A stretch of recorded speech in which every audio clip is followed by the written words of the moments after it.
રાજકોટ જિલ્લાના ઉપલેટામાં 4 પગનો ભારે આતંક મચ્યો હતો। ઉપલેટાના ભાદરકાંઠા વિસ્તારમાં દીપડાનો ઘણા સમયથી આતંક જોવા મળી રહ્યો હતો, જેમાં ઉપલેટાના પાટણ વાવ રોડ પર ભાદરકાંઠે આવેલ નગરપાલિકા એનિમલ હોસ્પિટલમાં 900 કરતાં વધુ નાના મોટા પશુઓ આવેલ હોય છે।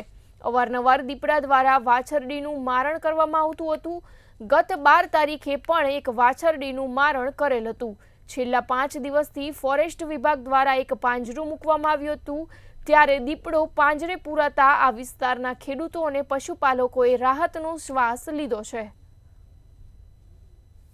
12 તારીખના રોજ વાછડીનું મારણ કરેલું હતું ઉપલેટા નગરપાલિકા ગૌશાળાએ।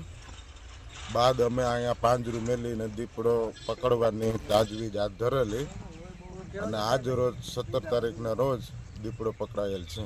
અને 17 તારીખના રોજ ફોરેસ્ટ વિભાગને જાણ કરી હતી। 12 તારીખે અમારા કર્મચારીએ સવારે જાણ કરી, એટલા માટે ફોરેસ્ટ વિભાગ દ્વારા તારીખ 17ના તે દિવસે પાંજરું મૂક્યું એટલે તારીખ 17ના રોજ રાતે વહેલી સવારે દીપડો પાંજરે પુરાઈ ગયો છે।